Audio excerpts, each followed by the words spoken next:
वो गुंडा मार दो खाने में मेरे से तो तुम पिला भैया। ये बोलने से कुछ नहीं होगा, मैं भी सॉरी बोलूंगा थोड़ी देर में, तुम्हारे सॉरी बोलूंगा। अरे इस वक्त मैं श्री सत्य साईं अस्पताल में हूं, जहां पर जो अस्पताल अपनी फ्री डिलीवरी के लिए जाना जाता है, जच्चा बच्चा के फ्री इलाज के लिए जाना जाता है। रायवाला में हम स्थित हैं और जो आपने इससे पहले विजुअल देखे जिसमें आप कई जो आक्रोशित लोग हैं, क्या कहानी है क्या नहीं, क्या पूरा मामला है, जान लेते हैं। सुमित है। अच्छा, 30 तारीख को आई थिंक उसका यहाँ पर डिलीवरी हुआ था और उस डिलीवरी में जनरली उसका नॉर्मल डिलीवरी हुआ, लेकिन जब शायद टाँके वाँके लगने हो, ऑपरेशन जैसा वो होता है, जो भी प्रक्रिया होगी, उसमें कुछ उसके यूट्रस पे चोट बताई गई। वो भी हमें कल पता चला है, बिकॉज 15 दिन बाद उसको कंटिन्यूस पेन हो रहा था। अच्छा। तो जब कंटिन्यूस पेन के बाद, वो भी लड़की जो है मेडिकल फील्ड से है बेसिकली, तो उसको थोड़ा सा एबनॉर्मल लगा वो चीज़ें। तो उसने कल हम लोग कल यहाँ आई थिंक आए थे, ये लोग, इसके हस्बैंड भी आए थे। तो उन लोगों ने यहाँ पर जो दास मैडम है, जो HOD हैं, उन्होंने कहा कि ऋषिकेश रेफर करते हैं आपको, देहरादून कोई डॉक्टर हैं, मयंक करके डॉक्टर हैं शायद। तो वहाँ पर जाने के बाद पता चला कि उनके यूट्रस में काफ़ी ज़्यादा डैमेज है, जिसके लिए उन्होंने बताया कि 3 से 4 ऑपरेशन होंगे और काफ़ी कॉम्प्लिकेटेड वाली चीज़ें बताई गई। तो हम लोग यहाँ पर आए हैं, हम लोग वापस इनके पास आए हैं ये बोल के, ये सोच के कि हमारे इस चीज़ को हमें कंपनसेट किया जाए, प्लस जो भी लड़की जिस चीज़ से पेन से गुजर रही है, वो सब चीज़ों का उसका एटलीस्ट समस्या का। अच्छा, जो ये लापरवाही बरती गई है, क्या इसमें दिक्कतें भविष्य में आ सकती है महिला के साथ? उसको, लड़की को फिजिकल डैमेज हुआ है पहली बात तो। अभी वो 15 दिन की बच्ची है, उसको फीड भी नहीं करा पा रही है अच्छे से, बिकॉज उसको खुद को पेन है। और भविष्य को लेकर अगर कहते हो तो ऑलरेडी जब बच्चा होता है तो मदर का ऑलरेडी बहुत सारा डैमेज होता है फिजिकली भी। तो अभी वो ऑलरेडी अंदर से इतना उसका यूट्रस, जो कि बहुत इंपॉर्टेंट रोल प्ले करता है एक वुमेन की हेल्थ के लिए, तो वो डैमेज है, उसका मतलब बहुत कुछ डैमेज है। फ्यूचर में शायद ये भी हो सकता है कि उसकी वो दोबारा प्रेगनेंसी ना ले पाए, या कोई कुछ भी कॉम्प्लिकेशंस हो सकता है। वो तो ज़्यादातर मेडिकल से हमें पता चलेगा। इसको बहुत आसान उसमें ले रहे होंगे, लेकिन अगर मैं इनसे एक सवाल पूछूंगा, उसके बाद आपको पता लगेगा कि ये मामला क्यों गंभीर है।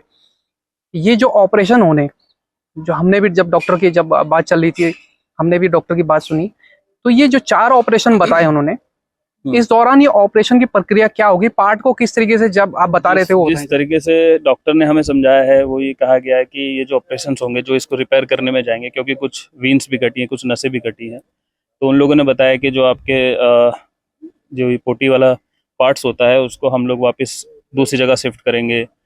पेट के तरफ आपके आई थिंक वो नली वाली बैग टांग देंगे, ताकि जो भी वेस्ट है वो उधर जमा हो सके।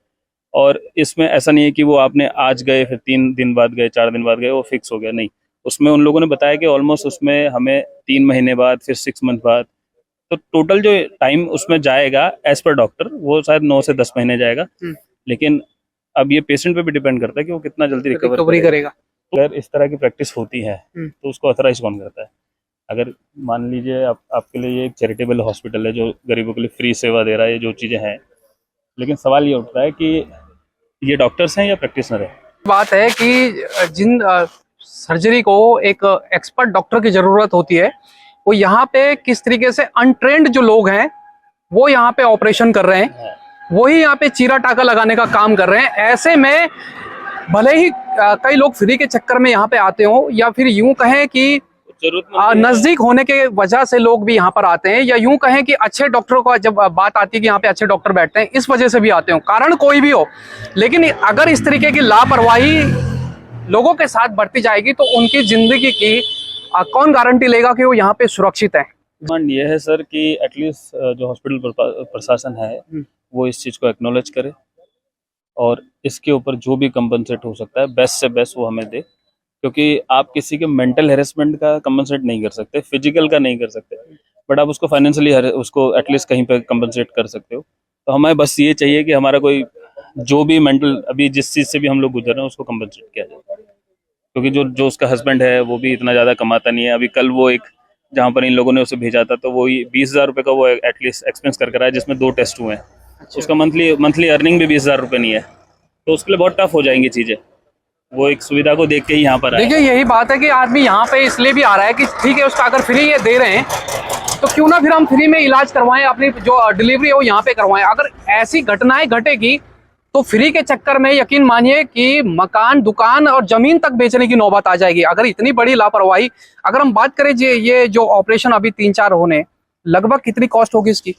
सर इसका एस्टिमेट तो हमें भी नहीं पता है, लेकिन आप ये मान के चलिए कि कल एक छोटे से 2 टेस्ट हुए हैं जिसमें 20,000 के आसपास हम लोगों ने उसमें बेर किया है। तो आप अंदाजा लगा सकते हैं कि अगर 2 टेस्ट में ही 20,000 का खर्चा आ गया है इस दिक्कत की वजह से, तो फिर इलाज कितना महंगा होगा, ट्रीटमेंट कितना महंगा होगा। हमारा उद्देश्य ये बिल्कुल नहीं है कि अस्पताल यहाँ से बंद हो जाए। उद्देश्य सिर्फ ये है कि जिस तरीके की यहाँ पे गलतियां दोहराई जा रही हैं, गलतियां की जा रही हैं, लोगों के जीवन के साथ खेला जा रहा है, ऐसा ना हो। अगर आप फ्री की बात करते हैं और फ्री ट्रीटमेंट देने की बात करते हैं, पैसा लीजिए, बोलकर लीजिए, लेकिन लोगों को सुरक्षित रखिए, उनकी जिंदगी के साथ मत खेलिए। हमारे साथ एक और है, उनसे बात कर लेते हैं। भगवती प्रसाद सेमवाल हूँ, प्रदेश में सचिव हूँ कांग्रेस कमेटी। हॉस्पिटल खुला था तब हम बड़े खुश हुए थे, वाकई यहाँ पर हॉस्पिटल खुल रहा है, ये सेवा कर रहे हैं लोगों की। लेकिन जब ये मेरे भतीजे की बहू है, जब हमने इसके बारे में कल सुना कि वहाँ डॉक्टर ने इनको इतने ऑपरेशन बता दिए और इस तरह से इनका ट्रीटमेंट इन्होंने कर दिया, मैं तो हैरान हूँ कि एक बीएमएस डॉक्टर को इन्होंने यहाँ रखा हुआ है और वो बीएमएस डॉक्टर वहाँ ऑपरेशन कर रही है। देखिए बहुत बड़ी बात है कि बीएमएस जो यहाँ पे डॉक्टर है वो यहाँ पे चीरा टाका लगा रहे हैं, जबकि एमबीबीएस, सिंपल एमबीबीएस भी चीरा टाके नहीं लगा सकता है। दूसरा, मैं हैरान हूँ यहाँ से स्वास्थ्य प्रशासन से भी कि जो हमारी आशाएं बहनें हैं, जो हमारी आशाएं हैं यहाँ इस क्षेत्र की, वो सारे महिलाओं को डिलीवर करने के लिए इस हॉस्पिटल में क्यों ला रही है? भाई यहाँ पर सरकार के अपने हॉस्पिटल भी हैं, एम्स ने रायवाला में हॉस्पिटल खोल रखा है, ऋषिकेश में गवर्नमेंट हमारा हॉस्पिटल है, वहाँ क्यों नहीं ले जा रहे? छिंदवाड़ा में हॉस्पिटल गवर्नमेंट का है। तो उन बहनों से मैं जानना चाह रहा हूँ कि वो यहाँ क्यों ला रहे हैं, और हमारा प्रशासन जो स्वास्थ्य जिले को देखता है, या एसडीएम ऋषिकेश में जो इस तरह की कृतियां हो रही है एसडीएम के क्षेत्र में, तो ये एसडीएम क्या कर रही है? एसडीएम या महिला कुमकुम जोशी एसडीएम है, ये लोग क्या कर रहे हैं? ये लोग क्यों नहीं कहीं ना कहीं ऐसे अस्पतालों में निरीक्षण की आवश्यकता है, देखा जाए कि स्टाफ पर्याप्त है या नहीं है। बिल्कुल बिल्कुल बिल्कुल स्टाफ निरीक्षण की आवश्यकता है और ये जरूर ध्यान देना चाहिए। मैं तो बल्कि डायरेक्टर से मिलूंगा, जो यहाँ पर स्वास्थ्य डायरेक्टर है देहरादून में, मैं उनसे मिलूंगा भी। मैंने दूरभाषा से बात भी करी थी आज। लेकिन वहां पर अब ये जो अंधेर नगरी चौपट राजा, उसका अब और खर्चा बढ़ सकता है और स्वास्थ्य के लिए उसका हानि भी हो सकती है, उसको नुकसान भी हो सकता है उसका। आगे 4-5 ऑपरेशन लगातार डॉक्टर नौटियाल ने, देहरादून में कोई नौटियाल है, उन्होंने इनको बताया। तो जो बिल्कुल संदेहप्रद में मैं हॉस्पिटल का पूरा महकमा मानता हूँ और इसको जरूर जांच का विषय होना चाहिए।